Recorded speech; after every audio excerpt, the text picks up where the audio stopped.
নমস্কাৰ analysis 24x7 সমূহ দৰ্শকক স্বাগতম জনাই এটা ৰাজনৈতিক খবৰৰ সৈতে ষ্টুডিঅত মই ডক্টৰ অংকু হাজৰিকা 60 দিনৰ ভিতৰত ঘোষণা হ'ব 2026ৰ বিধানসভা নিৰ্বাচনৰ দিন এই মন্তব্য ৰাজ্যৰ মুখ্যমন্ত্ৰী ডক্টৰ হিমন্ত বিশ্ব শৰ্মাৰ আজি গুৱাহাটীৰ শ্ৰীমন্ত শংকৰদেৱ কলাক্ষেত্ৰত অনুষ্ঠিত বিজেপিৰ ৰাজ্যিক কাৰ্যনিৰ্বাহক সভাত অংশ লৈ মুখ্যমন্ত্ৰী ডক্টৰ হিমন্ত বিশ্ব শৰ্মাই এই গুৰুত্বপূৰ্ণ ঘোষণা কৰে তাৰোপৰি সভাত উপস্থিত কাৰ্যকৰ্তাসকলক সম্বোধন কৰি মুখ্যমন্ত্ৰীগৰাকীয়ে বিগত 10 বছৰৰ চৰকাৰী সাফল্যৰ খাতিয়ান দাঙি ধৰে ৰাজ্যৰ বিভিন্ন প্ৰান্তৰ পৰা অহা প্ৰায় 800 কাৰ্যকৰ্তাৰ লগতে সকলো সাংসদ আৰু বিধায়কৰ উপস্থিতিত এই সভাতে বৰ্তমানৰ ৰাজনৈতিক পৰিস্থিতি পৰ্যালোচনা কৰাৰ লগতে 2026ৰ নিৰ্বাচনৰ বাবে সাংগঠনিক ব্লুপ্ৰিন্ট প্ৰস্তুত কৰা হয় এই সভাতে মুখ্যমন্ত্ৰীগৰাকীয়ে সভ্যতা সংস্কৃতি আৰু জাতি ৰক্ষাৰ বাবে এক গুৰুত্বপূৰ্ণ বক্তব্য আগবঢ়ায়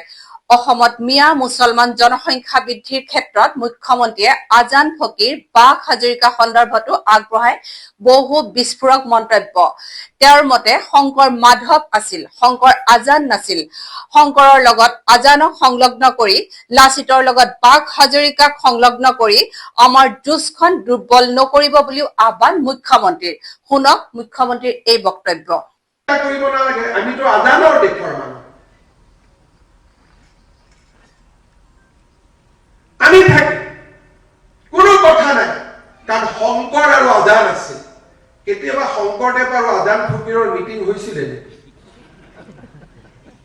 অসমৰ ইতিহাসত এনেকুৱা কিবা তথ্য আছে নেকি কতোতো এনেকুৱা তথ্য নাই কিন্তু এই কথাবিলাক আমাৰ মূৰত সোমাই দিয়া হৈছিল আৰু আজি কিছুমান অসমীয়া মানুহে মোকেই ক'ব যে হিমন্ত বিশ্ব শৰ্মাই কৈ দিলে শংকৰ আজান নাই বুলি হয় মই কৈছো অসমৰ মুখ্যমন্ত্ৰী হিচাপে কৈছো শংকৰ মাধৱ আছে শংকৰ আজান অসমত নাছিল শংকৰদেৱৰ প্ৰপন্ন শিষ্য মাধৱদেৱ আছিল হয় আছে আজান ফকী নিজৰ জাগাত আছে শংকৰ আৰু আজানক সংলগ্ন কৰি আমাৰ যুঁজখন দুৰ্বল কৰিব নালাগে লাচিতৰ লগত বাঘ হাজৰিকাক থিয় কৰি আমাৰ যুঁজখন দুৰ্বল কৰিব নালাগে কোনোবা যদি বাঘ হাজৰিকা আছিলে তেওঁ নিজৰ জাগাত থাকক কিন্তু আমি লাচিতক চাব বিচাৰো যে মোগলক পৰাজিত কৰা এজন বিশ্ব বিজয়ী ব্যক্তি হিচাপে বীৰ হিচাপে বাঘ হাজৰিকাই তেওঁৰ শৌৰ্য আৰু বীৰ্যৰ পৰা 10% কাঢ়ি লৈ যাব নালাগে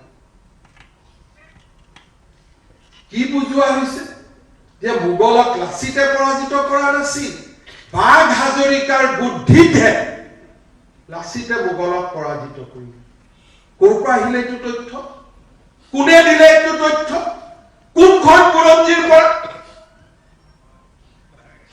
আমাৰ এনেকুৱা ধৰণে কোৱা হয় যে শংকৰ আৰু আজানে দুয়োজনে যেনে মিলি মিলি একেলগে নামত ধৰ্ম প্ৰচাৰ কৰি আগবাঢ়ি গৈ আছিল তেনেকুৱা ধাৰণা কোনে সৃষ্টি কৰিছে যিয়ে সভ্যতাৰ যুঁজত আমাক দুৰ্বল কৰিব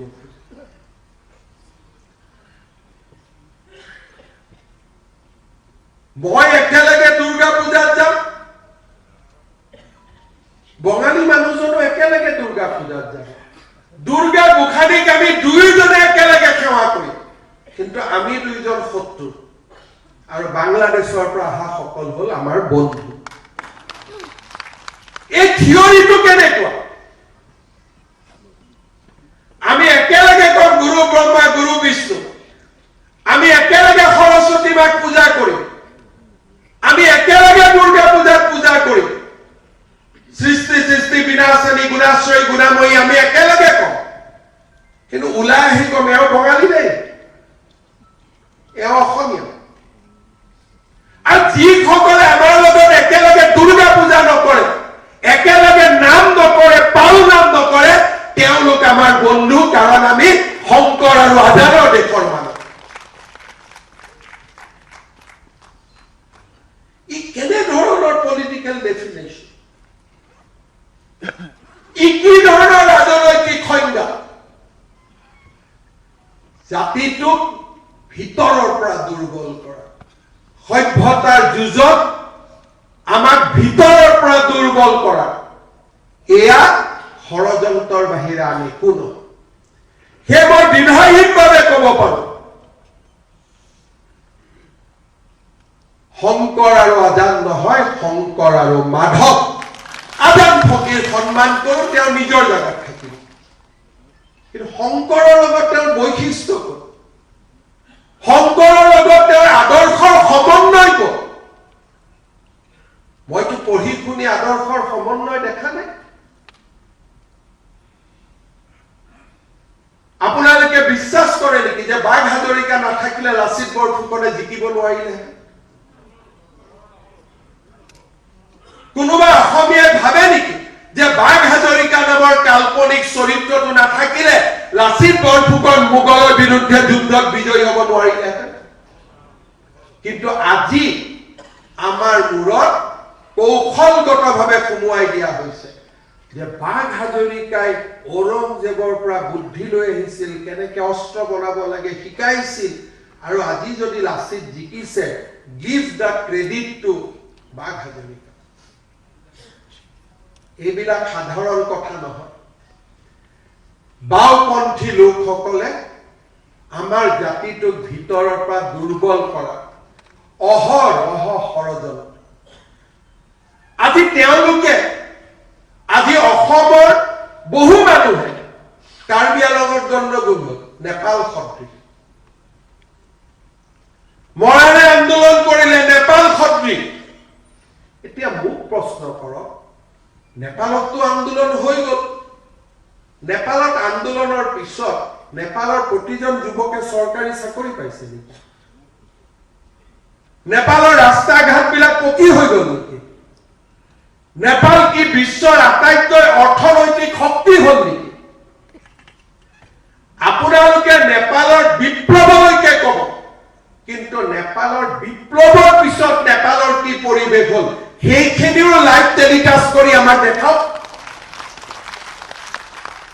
বাংলাদেশত ছাত্ৰ বিপ্লৱ হ'ল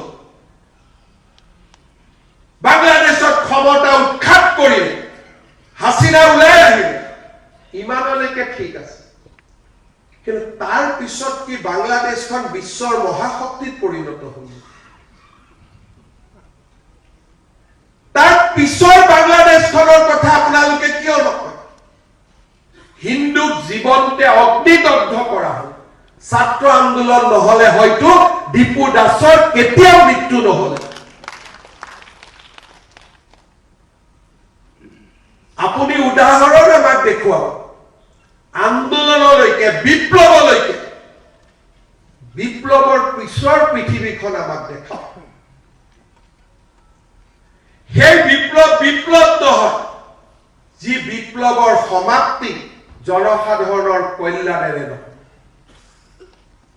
মই বিপ্লৱ কৰিছো কিন্তু জনসাধাৰণৰ কল্যাণ হোৱা নাই তাক বিপ্লৱৰ আখ্যা কোনেও দিব নোৱাৰে বিপ্লৱে সমাজৰ পৰিৱৰ্তন কৰে বিপ্লৱে সমাজক নতুন ৰূপত সজায়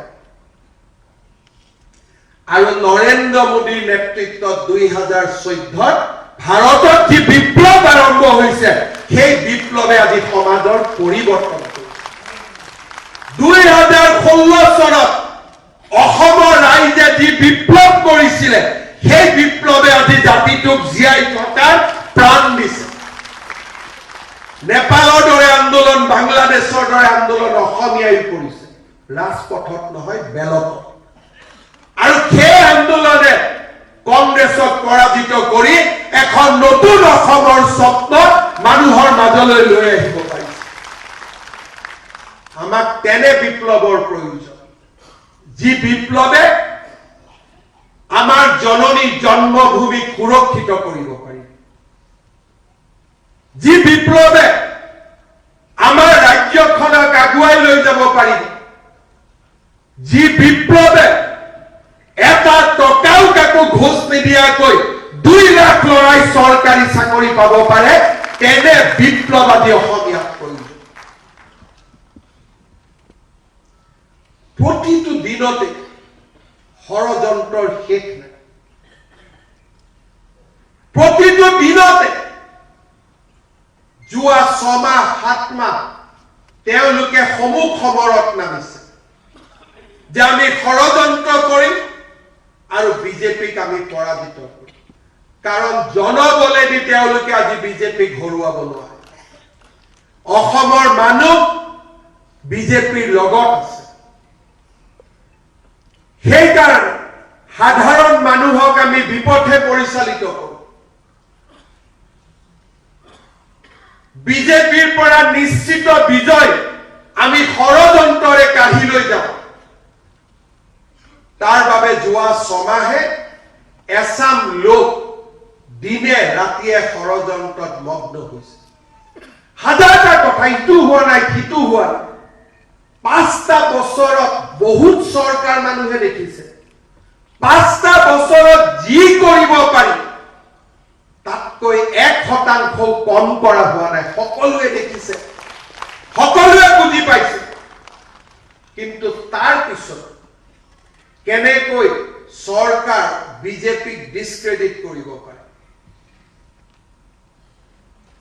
আজি তাৰে ষড়যন্ত্ৰ চাৰিওফালে আৰম্ভ হৈছে। 2016 চনতো মই কৈছিলো শৰাইঘাটৰ শেষ যুদ্ধ।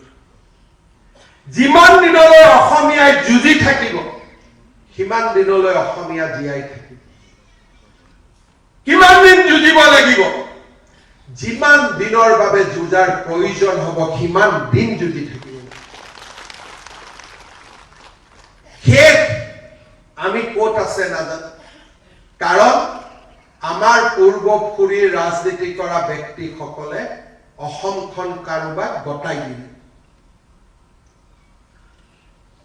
দীঘলীয়া সংগ্ৰাম সভ্যতাৰ যুঁজত আমি বহু দিনলৈ যুঁজিব লাগিব। মুখ্যমন্ত্ৰী কোন হ'ব, বিধায়ক কোন হ'ব, সাংসদ কোন হ'ব, এই প্ৰশ্নৰ কোনো উত্তৰে জাতিটোক জীয়াই নাৰাখে।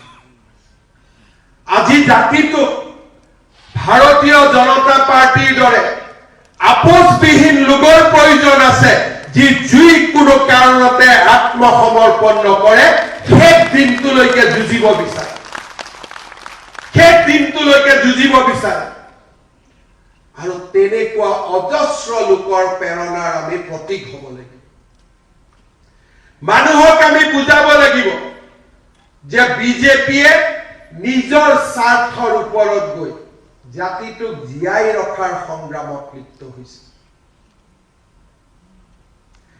5 বছৰত কামত কোনেও আমাক ক'ব নোৱাৰে, কোনেও ভবা নাছিল মহাপুৰুষ শ্ৰীমন্ত শংকৰদেৱৰ জন্মস্থানত কোনোবাই উচ্ছেদ কৰিব আৰু সেই মাটিতে আবিৰ্ভাৱ ক্ষেত্ৰ নিৰ্মাণ কৰিব। কোনেও কল্পনা কৰা নাছিল। কোনেও কল্পনা কৰা নাছিলে যে লাচিতৰ সুবিশাল মূৰ্তি অসমীয়াই দেখা পাব। কোনেও কল্পনা কৰা নাছিলে অসমীয়া ভাষা ধ্ৰুপদী ভাষা হ'ব। কোনেও কল্পনা কৰা নাছিলে চৰাইদেউ মৈদাম বিশ্ব ঐতিহ্য ক্ষেত্ৰ হ'ব। আমি প্ৰত্যেকটো পৰ্যায়ত মানুহে আমাক যি দায়িত্ব দিছিল তাৰ পৰা বহু খোজ আগত গৈ আমি কাম কৰিছো। কিন্তু এই কাম আমাৰ কাৰণে নহয়। আপোনালোকে আমি সকলোৱে বুজিব লাগিব যে আমি এখন ডাঙৰ যুঁজৰ সৈনিক, আৰু আমি যদি আত্মসমৰ্পণ কৰো মোৰ দুখীয়া জন্মভূমিৰ আৰু কোনো বিকল্প নাথাকিব, আৰু কোনো বিকল্প নাথাকিব। মই জীয়াই থাকোতে, আপুনি জীয়াই থাকোতে আমি দেখা পাম টেক অভাৰ। আজি গুৱাহাটী টেক অভাৰ, কালি নগাঁও টেক অভাৰ, কালি মঙলদৈ টেক অভাৰ। এটাৰ পিছত এখনকৈ গাঁও ল'ব, এটাৰ পিছত এখনকৈ নগৰ ল'ব। কৰিবলগীয়া বহুত কাম আছে। আমাৰ সন্মুখত এখন বিশাল এজেণ্ডা আছে। আমি অসমখনত আমাৰ নৱ প্ৰজন্মৰ বাবে আমি সুৰক্ষিত কৰিব লাগিব। ভাৰতীয় জনতা পাৰ্টিয়ে নিৰ্বাচনত আমি জাতিটোক ৰক্ষা কৰিবলৈ সভ্যতাৰ যুঁজত যুঁজিবলৈ অৱতীৰ্ণ হ'ব লাগিব। আমাৰ মাজত থকা আশা আকাংক্ষা আমাৰ মাজত থাকিব, কিন্তু আমি ৰাজনীতিক ইমান সীমাবদ্ধ এটা দায়ৰালৈ লৈ যাব নোৱাৰো যে আমি মন্ত্ৰী হলে আমি ৰাজনীতি কৰিম, আমি বিধায়ক হলে আমি ৰাজনীতি কৰিম।